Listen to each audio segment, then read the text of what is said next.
Welcome, everyone. I would like to call this Bay County Board of Commissioners meeting to be held on Tuesday, August 18, 2026 at 4:00 p.m. to order. Madam Clerk, roll call, please. Nemec? Here. Begic? Here. Beeson? Here. Rupp? Here. Dockett? Here. Crete? Here. Benajak? Here. Thank you. Please rise for the invocation and the Pledge of Allegiance. Heavenly Father, we come before you this afternoon, thanking you for the guidance and understanding that you have given this Board of Commissioners. We ask again today for your help and direction so the board may make the fair and proper decisions for all citizens of Bay County. Amen. Amen. Amen. Pledge allegiance. Pledge allegiance to the flag of the United States of America and to the republic for which it stands, one nation, under God, indivisible, with liberty and justice for all.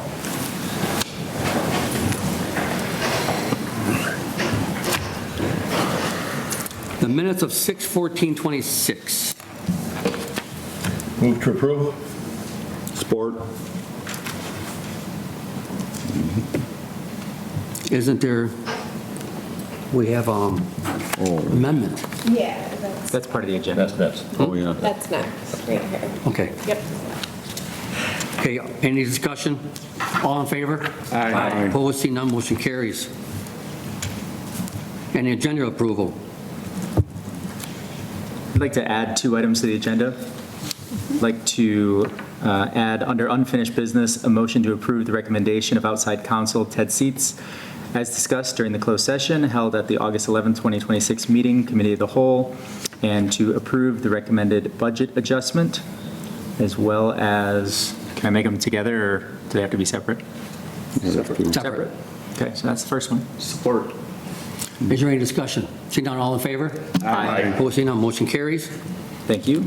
Second one is, to add a request for closed session by Corporation Counsel on behalf of the Personnel Director pursuant to MCL 15.268, subsection 1E, to consult with attorney regarding litigation and/or settlement strategies in the ongoing Gary Rajewski workers' compensation matter. Support. Any discussion? See none, all in favor? Aye. Opposed, see none, motion carries. Thank you. Thank you. Any agenda approval? I make a motion to approve the agenda with the changes. Support. Any discussion? See none, all in favor? Aye. Opposed, see none, motion carries. At this time, it's for citizens' input. Is there anyone wishing to address this commission? Please come forward. Going once? Yes. You got 3 minutes, please. Okay. Hi, I'm Katie Berry. Let me start because every time people are worried, I know that you guys can't respond to me. But I'm just here doing awareness for foster care in Bay County. Part of what I do is we have a contract with the state of Michigan. I do foster care recruitment. I do training. I do support groups and fun events in Bay County and in 18 counties in Michigan. So me or my team goes and does that. So really just wanted to kind of ask all of you, because you are the experts in your area, if you have like any events that you can invite us to, if you know of any groups that we can speak of, or speak in front of, rather. We have great new data in the state. We've worked with the University of Chicago to get new data in the state of Michigan on foster care. And so some of the things that we can tell with this data is where specifically our kids are coming into care, like what zip codes, what kinds of kids, and we were tracking this, but we're better able to see in each county, in each area, what kinds of kids we need to be prepared for to be able to house and potentially help them. So if you can think of anything, I do have information if you guys would like to grab something after, or if you can think of a way that we can partner. I've done a lot of these because we have 18 counties, and it's a great way to meet people who are really experts in their areas. So and I'll leave you with a couple of facts because I look at data all day, and plan events. I think we have like close to 500 events for the year wrapping up in September for 18 counties in Michigan. But if you didn't know, the state of Michigan we hover around 10,000 kids in the foster care system at any given time. That number has been pretty stable.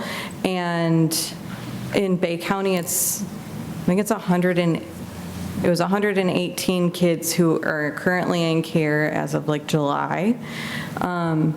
But as a state, we have these 10,000 kids in care, and we only have about 3,400 licensed foster homes.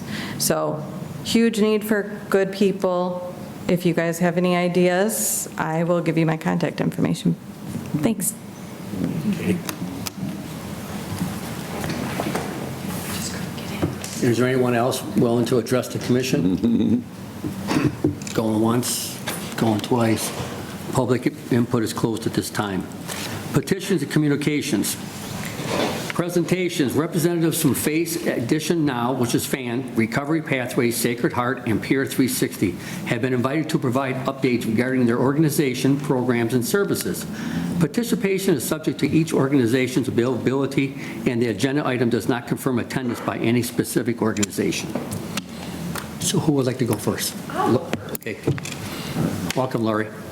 It's so good to see everybody. Hope everyone's having a beautiful summer.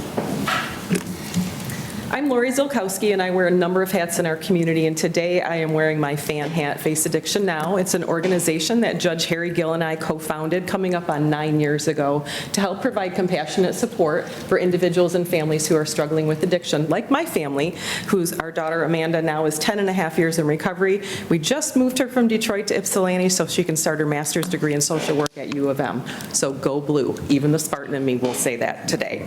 I've also brought with me a couple of colleagues. My name is Scott Carrie. I'm the Bay County Jail Diversion Program Coordinator for Face Addiction Now. I am Taylor Shear. I'm the Public Health Education Coordinator for the Tri-Areas for Face Addiction Now. We were one of the fortunate agencies to receive opioid settlement dollars last year, and we wanted to first of all say how grateful we are to those funds, for Executive Barsha and his team doing the work to get those funds, and then for all of you to get those funds out into the community. We're excited that the Bay Area Community Foundation now has access to those because they're so good at getting money where it belongs. So we wanted to give you an update on how your money was spent and the good that it's done in our community. So the two folks standing next to me are the people that we hired to do this work.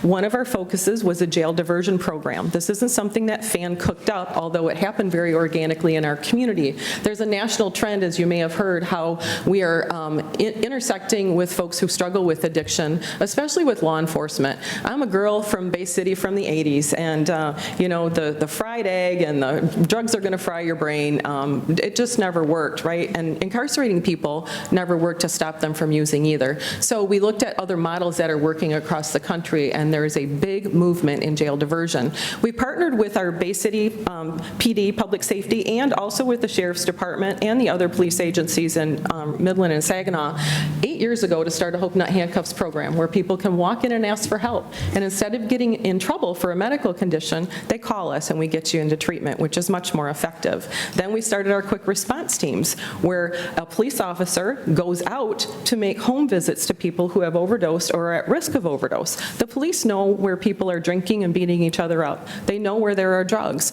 and we know how to help people. Those programs are in existence in both of our law enforcement agencies. Our recent program, Jail Diversion Program, there are multiple ways to intercede to help people, and one of them is when they are incarcerated, and that's what Scott does. Scott works with the prosecutor, the judges, and the lawyers in our community to help get people who are struggling with addiction that their primary reason for being in jail is because of addicted-related things like possession or retail fraud. We do not help get people out of jail who have criminal sexual conduct or violent crimes. There's a screening process. But we do help people who, if they got better, wouldn't be in jail any longer. So that's one of the focuses, that jail diversion program. I will say that in another community in Macomb, they actually work with the police, and the police don't arrest people. They bring them into our program at that point. So there are multiple ways to intersect. We'd love to get get to that point because it saves you guys a lot of money when we stop arresting and incarcerating and housing people in the jail. It's very beneficial.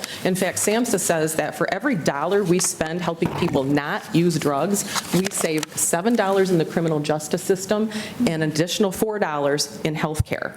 So it is very economically sound. I have an MBA. I'm about people, but I'm also about pocket. So Scott's program has been very effective. It started organically when one of our folks from Hope Not Handcuffs got the handcuffs again. And he called Scott from jail and said, can you help me? And Scott's like, I don't think so. Now you're in jail. So he said, just come to the court with me if you would. And Scott did that. And Scott showed up, and Scott was willing to help get him into treatment again. And the judge asked, Scott, can you get him to treatment? Will you take him to treatment? And Scott said, yeah, I can do that.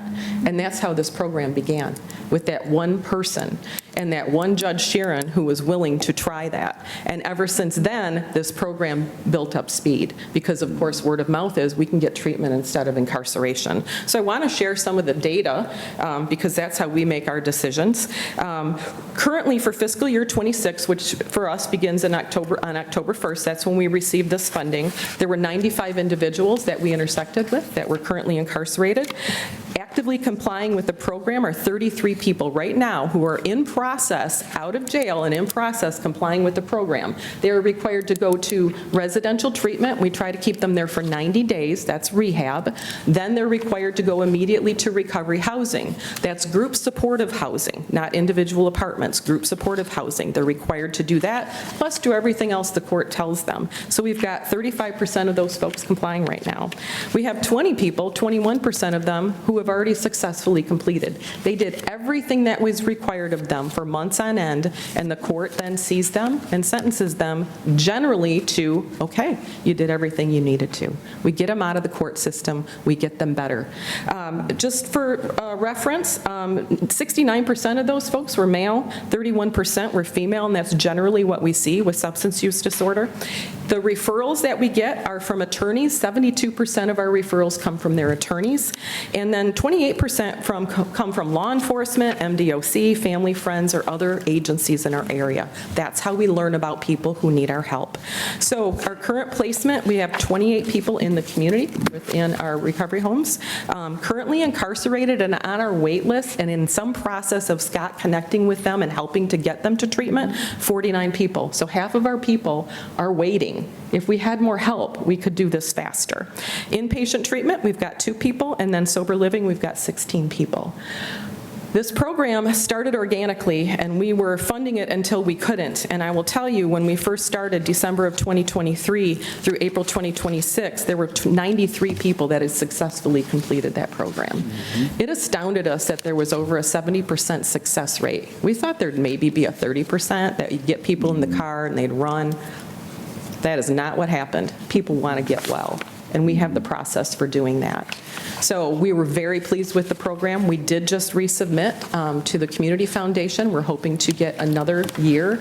And I will ask at this point, I know we had talked about it before, if we could do a 3-year grant instead of a 1-year grant, that saves a lot of time, energy, and frustration in refilling out the papers, re-looking at the papers, the committee exploring it.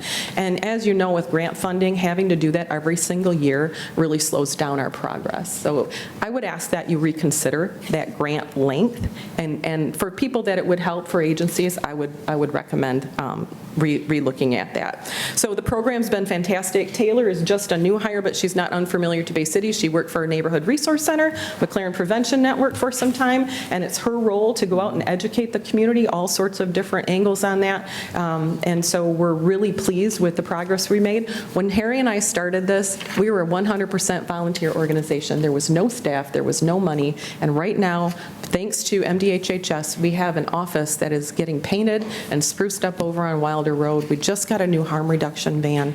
We're able to serve more people. So the more of that money that you get into our community, the more of an impact that we can make, and all of the other agencies will echo that. I know there's kind of a philosophy on let's keep it so the money's sustainable. What I would require is that the impact is sustainable. And if we're holding on to money that could fund good programs now, you're leaving a year of where we can lose people. So please consider that when you're looking at the amount that you're awarding as well. If there are good programs, I would say please award the agencies that need that money. Do you have any questions for us? Yeah. So we have the DARE program for kids, so what's going on with kids right now? So when they did the data and the research, they found that the DARE program was ineffective in stopping kids from using drugs. We have a huge gap in our community with youth programs and youth support services. As you know from the Overdose Fatality Review Committee, there was a father who died who left behind 3 little kids, and my question was, how are we getting those children grief support services? Currently, right now at Fan Central down in Macomb County, they are doing a week-long training of how do we serve children. There is a huge need for serving children in our community. One, to help them, those who are struggling with substance use disorder. There's only 2 facilities in the state that will take 18-year and under who are struggling with substance use disorder because of the risk. So it's hard to get them into treatment. We don't have enough treatment for that. And then grief support is a really essential thing. And a lot of the kids, it's their parents that are struggling. How do we support the kids at home when the parents are struggling, either actively in the home or the kids are removed from foster care? The recently person who left MDHHS, the state head of it, Elizabeth Hertel, when she opened up Andy's Place, was there for the groundbreaking and opening of that place, she stated that the number 1 reason kids are removed from care is because of substance use reason. The number 1 reason that kids can't get back home is substance use reason, and the number 2 is lack of housing. We have 2 crises in our community, and we're not alone. There is a lack of housing in general, specifically supportive housing that we know that works, and there is a lack of services for children, and we know that. Ask anybody in our community, they can attest to that. So Katie Ball is tasked with doing school programs. FAN also has a school program that we run down in Macomb County, so Taylor will be coordinating that, but we need to be actively, consistently engaged in schools. It can't be a one and done, boom, we had a gym presentation. That cannot be the conversation. And the conversation we need to be having is about vaping.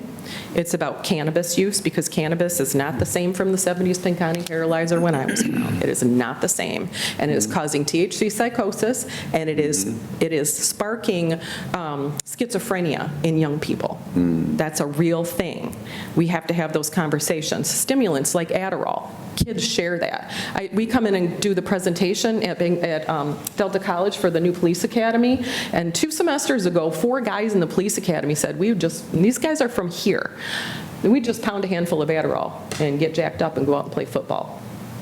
Our high school football guys. This is common. I'll tell you, when our daughter started shooting up heroin at 18, after she was at Delta College for a year, had went to Faith Lutheran and graduated from John Glenn, I did not know what was available. It is very different than the 70s and 80s in our community. And we can't be naive to that. So there's a lot more work to do with that. I appreciate you asking the question. It's a huge gap in our community, and I hope that we find ways to step up to that.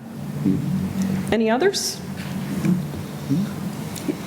We thank you for your continued support. It's making a difference. Thank you. Thank you, Laurie. Thank you. Is there anyone else here from Pier 360?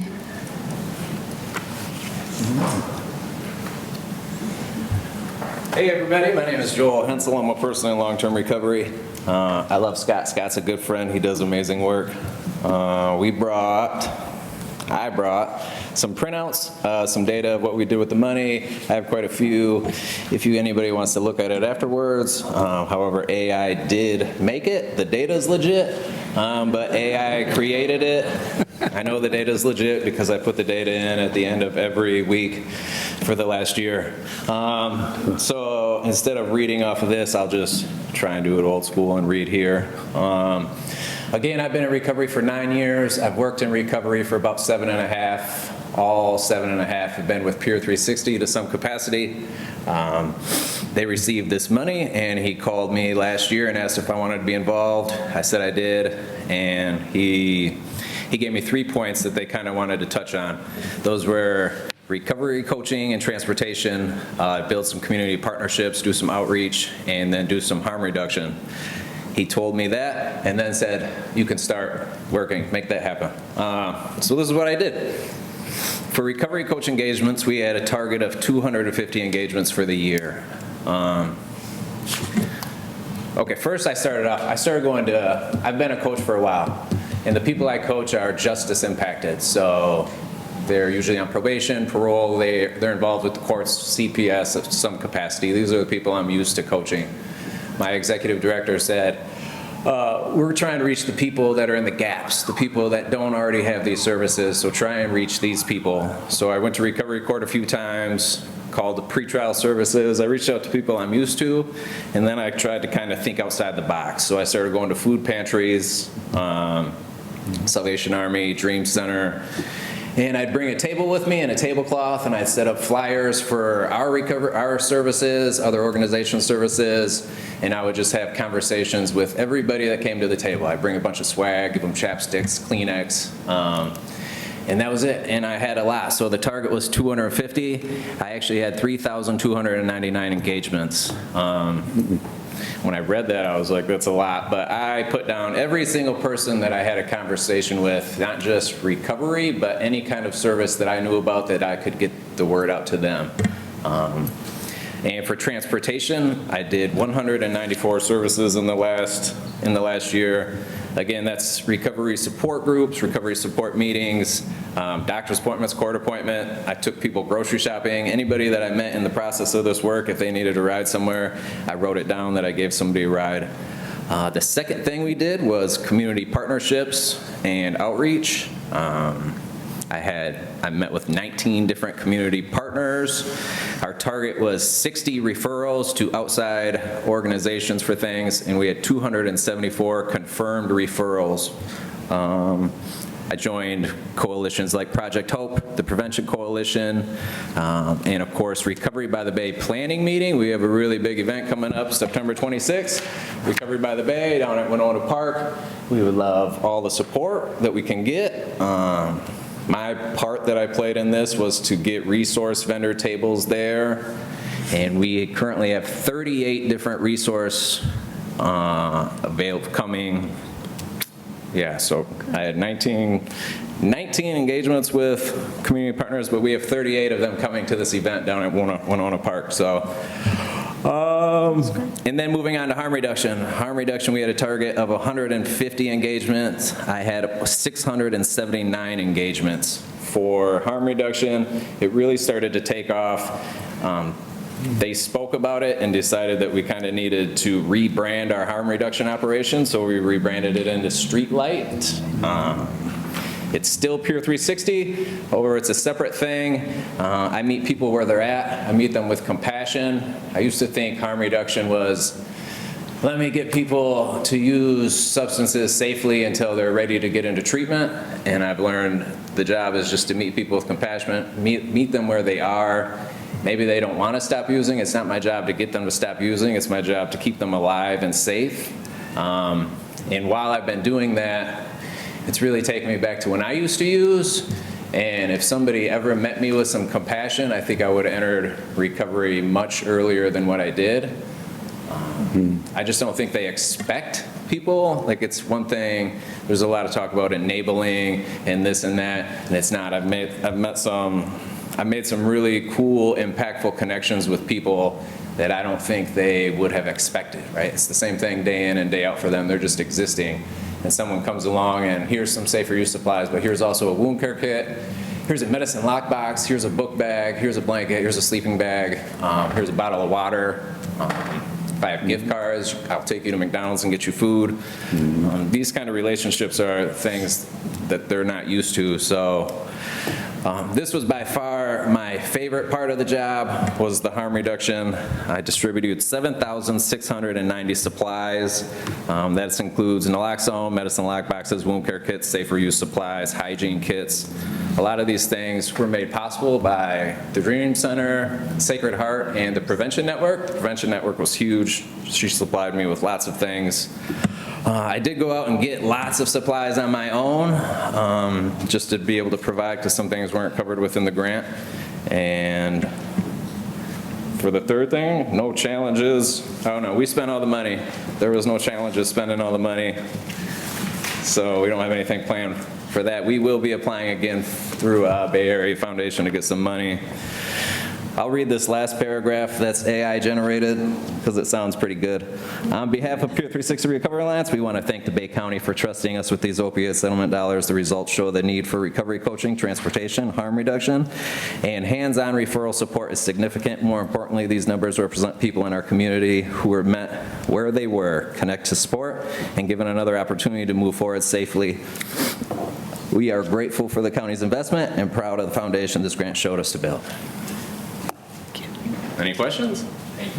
Any questions, Vaughn?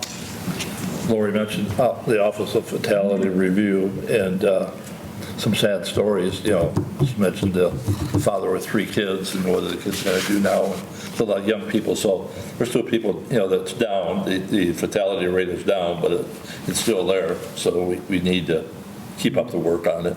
Yeah, I actually have been on a lot of those meetings as well. One thing, I'm doing harm reduction work now a little bit in Saginaw and Midland County as well. One thing that we do differently here are the naloxone newspaper boxes. Those are everywhere and they get used, and that's not in every county, and I think that plays a huge role in why people still get to stay alive, you know, because it's being used. So, yeah. Thank you. Thank you, guys. Thank you. Thank you. Is there anyone else from Recovery Pathways or Sacred Heart? Seeing none, we're going to move on. Yes. Great. Well, thanks for letting me come. I appreciate it. And thank you, Alex, whoever you are. I've never met you, but I appreciate this very much. So my name's Kimber Debelak. I'm from Recovery Pathways. I'm the director over there. Been there since we started in 2009 on Midland Street. Everybody thought we were on a strange street to offer recovery, and I said it's the first chance to make the right choice when you leave the door. We grew a little bigger and moved to Essexville, and we grew a little bigger yet and we came back downtown. That might look like a familiar building to a lot of you, so we're close neighbor. It's interesting to hear everybody else that's spoken because I feel like we're all part of the same team and we have a lot of overlap and shared resources and shared compassion with one another for the work that we do.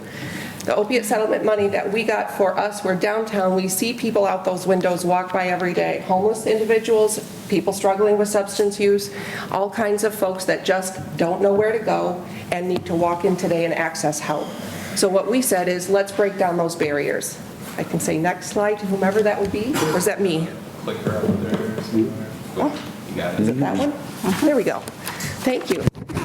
So our idea was to eliminate barriers and improve access. So if you walk into any doctor's office today, whether it's treatment or primary care, you have to get your insurance vetted. We have to see when do we have an appointment for you. It might be a couple of weeks. We might not take your insurance, and here's a boatload of paperwork to fill out.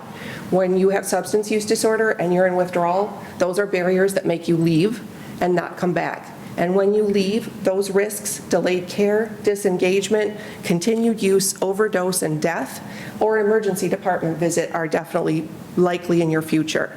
So a couple testimonials from people there. One person said, I didn't think there was any hope, but I heard about you guys. I walked in and I got taken care of that same day. And another person said, I can't believe we have help here. They're giving me rides and this is really working. So it's nice to see some people say things are helping. But what we wanted to do was improve the access. What do?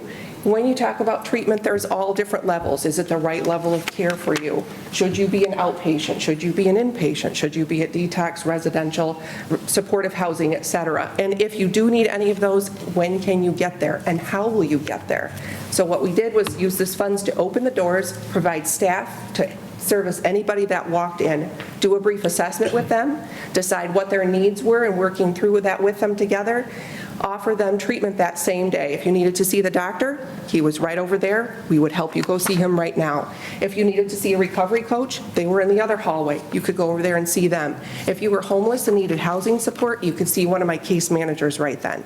In a typical office setting, you can't just walk in and do that because you have to pass through those insurance hoops, those paperwork hoops. What we did was carve out time in the provider schedules that we could set aside for people to walk in. We thought, I wonder if anyone's going to come. It isn't like I advertised. 245 people walked through our doors asking for help that we were able to serve.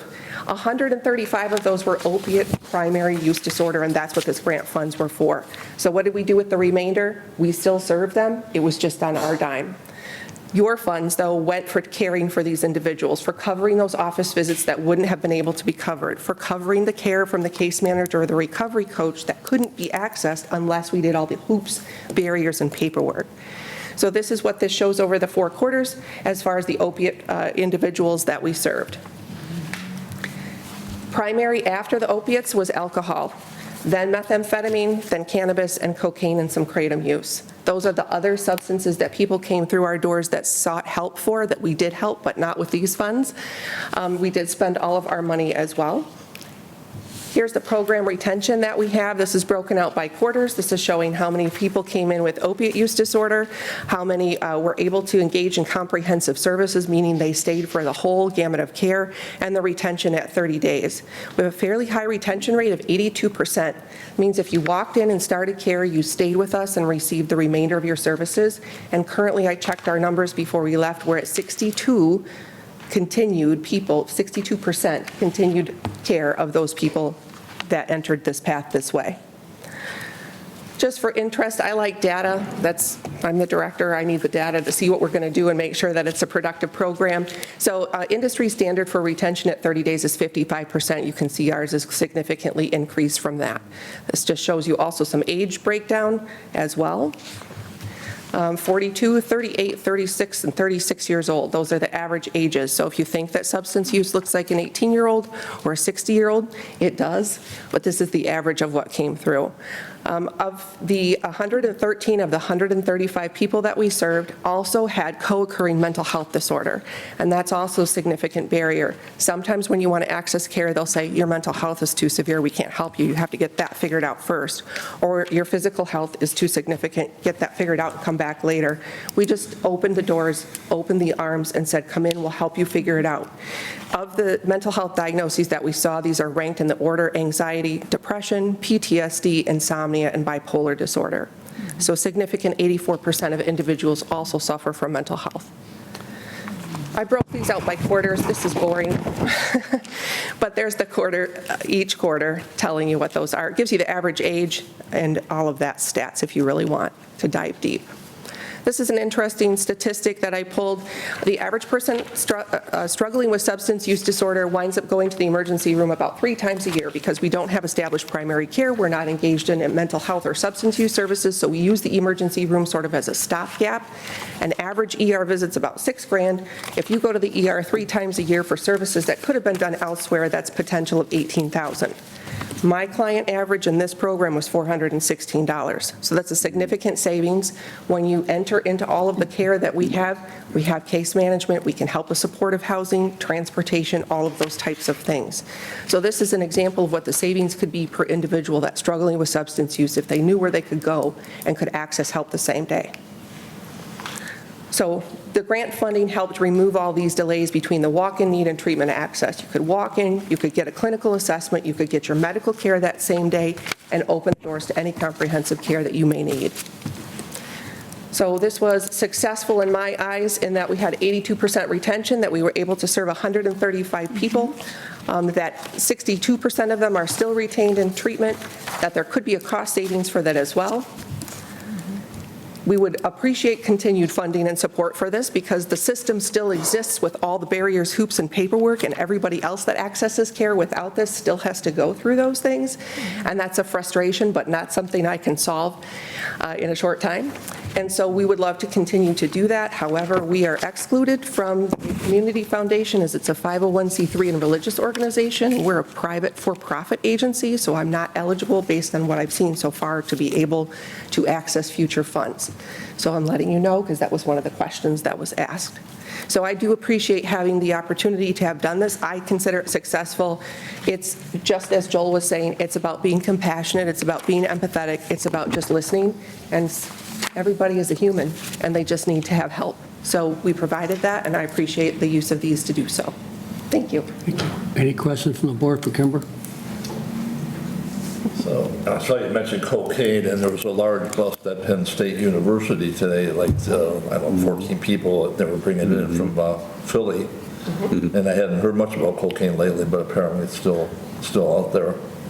You know, everybody's got a different use typically, when we do statistics, alcohol is almost always the primary problem that people seek treatment for year after year. But as far as will that kill you in a hurry? Not as much as a fentanyl overdose will, or as cocaine and a heart attack can. So it tends to be a little bit of a slower thing. And what we're finding too is that people have polysubstance use. These days, no one picks just one thing. If I can't get fentanyl, I might do cocaine because at least I can find that. So there's different, pockets and places and people and things about that use. So trends are always changing. Thank you. Thank you. Thank you. Anyone else? Thank you. Thank you.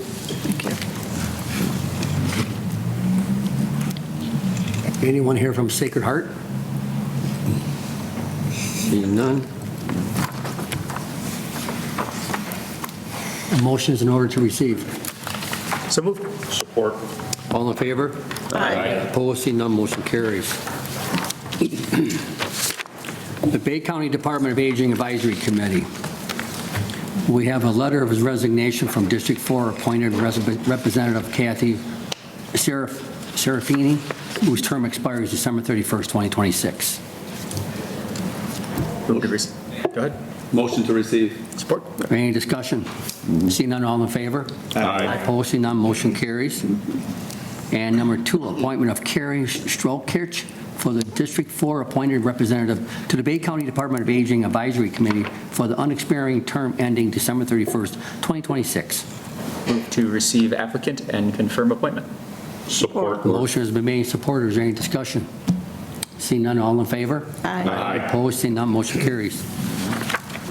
Reports and resolutions of the committees. Committee of the Whole, August 4th meeting was canceled. The Committee of the Whole, August 11th. Commissioner Creed. Thank you, Mr. Chairman. Item 1, resolution number 2026-154, Health Department Food Lockers Agreement 2026. I move this resolution.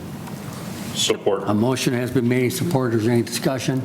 Seeing none, all in favor? Aye. Opposed, seeing none, motion carries. Item 2, resolution 2026-155, Bay Alerts Vendor Service Agreement with Rave Mobile Safety 2026. I move this resolution. Support. Motion has been made and supported. Is there any discussion? Seeing none, all in favor? Aye. Opposed, motion carries. Item 3, resolution number 2026-156, agreement with Secure Removal Services LLC for body transport needs 2026. I move this resolution. Support. A motion has been made and supported. Is there any discussion? Seeing none, all in favor? Aye. Opposed, seeing none, motion carries. Item 4, resolution 2026-157, agreements with multimedia advertising companies for outreach and promotion 2026. I move this resolution. Support. Motion has been made and supported. Is there any discussion? Seeing none, all in favor? Aye. Opposed, seeing none, motion carries. Item number 5, resolution 2026-158, agreement with DocTrack Policy Management Software 2026. I move this resolution. Support. Motion has been made and supported. Is there any discussion? Seeing none, all in favor? Opposed, seeing none, motion carries. Item number 6, resolution 2026-159, My Community Dental Centers Agreement Renewal 2026-2027. I move this resolution. Support. A motion has been made and supported. Is there any discussion? Seeing none, all in favor? Opposed, motion carries. Item number 7, resolution number 2026-160, Plan of Organization 2026 for the Health Department. I move this resolution. Support. A motion has been made and supported. Is there any discussion? Seeing none, all in favor? Opposed, seeing none, motion carries. Item number 8, resolution 2026-161, Williams Township, Colquhoun Township, and Hampton Township Site Agreements 2027, Department on Aging. I move this resolution. Support. Motion has been made and supported. Is there any discussion? Seeing none, all in favor? Aye. Opposed, motion carries. Resolution number 9, resolution 2026-162, Bay County Department on Aging Advisory Committee term limits. I move this resolution. Support. A motion has been made and supported. Is there any discussion? Seeing none, all in favor? Aye. Opposed, seeing none, motion carries. Item number 10, Resolution 2026-163, release of RFP for exterior maintenance of the Bay County building. I move this resolution. Support. Motion has been made and supported. Is there any discussion? Seeing none, all in favor signify by saying aye. Aye. Opposed, seeing none, motion carries. Item number 11, Resolution 2026-164, budget adjustment and purchase of demo T-mower for Bay County Golf Course. I move this resolution. Support. A motion has been made and supported. Is there any discussion? Seeing none, all in favor? Aye. Opposed, seeing none, motion carries. Item number 12, Resolution 2026-165, annual review, adjustment fund balance, budget stabilization fiscal year ending December 31, 2025. I move this resolution. Support. A motion has been made and supported. Is there any discussion? Seeing none, all in favor? Aye. Opposed, seeing none, motion carries. Item number 13, Resolution 2026-166, bid award RFP 2026-04 for applicant tracking and onboarding solution to NeoGov. I move this resolution. Support. Motion has been made and supported. Is there any discussion? Seeing none, all in favor? Aye. Opposed, seeing none, motion carries. Item number 14, Resolution 2026-167, multi-year agreement for Palo Alto Networks Maintenance 2026. I move this resolution. Support. Motion is made and supported. Is there any discussion? Seeing none, all in favor? Aye. Opposed, seeing none, motion carries. Item 15, Resolution 2026-168, Thompson Writers Westlaw Renewal Agreement 2026 to 2029 with Corporation Council. I move this resolution. Support. Motion has been made and supported. Is there any discussion? Seeing none, all in favor? Aye. Opposed, seeing none, motion carries. And lastly, item number 16, Resolution 2026-169, payables. I move this resolution. Support. Motion has been made and supported. Is there any discussion? Seeing none, all in favor? Aye. Opposed, seeing none, motion carries. Thank you, Commissioner Crete. Board of Commissioners, Commissioner Begic. And resolution number 2026-170, reports of the county executive, July 2026. Move that resolution. Support. Motion has been made and supported. Is there any discussion? Seeing none, all in favor? Aye. Opposed, seeing none, motion carries. Resolution number 2026-171, Bay County TV sponsorship agreement renewal, 2026-2029, Finance Bay City TV. I move that resolution. Support. Motion has been made and supported. Is there any discussion? Seeing none, all in favor? Opposed, seeing none, motion carries. Resolution number 2026-172, travel request to attend Michigan Guardianship Association Fall 2026 Conference, Department of Aging. Move that resolution. Support. Motion has been made and supported. Is there any discussion? Seeing none, all in favor? Aye. Opposed, seeing none, motion carries. Thank you, Commissioner Begic. Reports of the county officials. Seems like Mr. Barsha's not here today. Okay, thank you. Any commissioners' comments? Unfinished business. Motion to approve the recommendation of outside counsel Ted Seitz as discussed during the closed session held at the August 11, 2026 Committee of the Whole meeting, and to approve the recommended budget adjustment. Support. Motion is made and supported. All in favor? Aye. Opposed? See none, motion carries. New business. Any new business? Public input. This is the second time for public input. Anyone wishing to address the commission? Going once, going twice. Public input is closed. Miscellaneous. I think Nick's got some video on some projects that we have working on. Yes, go ahead, Kristen. So obviously, this is the pool. Almost all of the cement is done. They're reinforcing that wall, and that is where the plumbing is going to head into the basement. They're starting to do some gutter work. They're starting to put the mechanical stuff, this is the basement, in. That's filtration, sand filters, and things of that nature. The basement's all cleaned up and ready to go, and we are moving along. Yet this fall, you'll see the concrete decking poured, the pavilion up, obviously the gutters done in the pool, and then there'll be, and then as it turns into winter, they'll take a small break, and then they'll continue in the spring for an opening in June 27. So that's sort of the schedule. This is animal services. It is cruising along as well. They're putting the EFS on the outside. They're already starting some finishing work on the inside, some drywall and things of that nature. Windows are in, most of the windows are in, door frames are in. We're gonna be sealed up here pretty soon. The roof is either done or gonna be done this week, and it's starting to look really good. All the interior masonry is done. So it looks different every single day. They are working so quickly.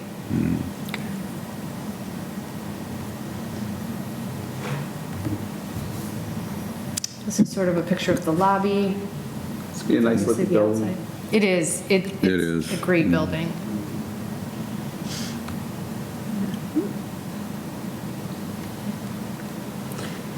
Is that retention pond to the south going to just be kind of empty most of the time, or is that going to I have hope it'll be empty most of the time, but it will. just a divot most of the time then? I'm hoping so. Obviously, it's there because it's required, you Right. know, by code, and I'm hoping it's empty most of the time, yeah. It's kind of wonky, yeah. I mean, it's required in all these projects, it's a requirement, and, but Any questions for Kristen? Thank you, Kristen. Thank you, Nick. Thank you. Is there any announcements? One, Senior Olympics are coming up. Sign up is fast approaching. It's in October. Got some schmear and bid euchre and regular euchre and Mexican chain dominoes and shuffleboard, and I wish I could do more, but I'm busy that week. Thank you. We got a couple appointments coming up in October. We have a Bay County Department of Human Services, 1 3-year expiring, Jill Schmidt, and Land Bank Authority, 1 City of Bay City Representative, 3-year term expiring, S. Thurston. Closed session. Amber, is there a need for closed session? Yes, there is, Mr. Chair. I would request a motion to go into closed session pursuant to MCL 15.2681E to consult with counsel regarding litigation and/or settlement strategies in the ongoing Gary Brzeski workers' compensation matter. Required to attend, in addition to the board members, is Tiffany Jerry, our personnel director, Scott Trepkowski, finance officer, Alex Poyer, board advisor, Lindsay Arsenault, board coordinator, myself as counsel, and obviously our clerk, Katie Zanoni. So moved. Support. Support. Roll call. Begay? Yes. Beeson? Yes. Rupp?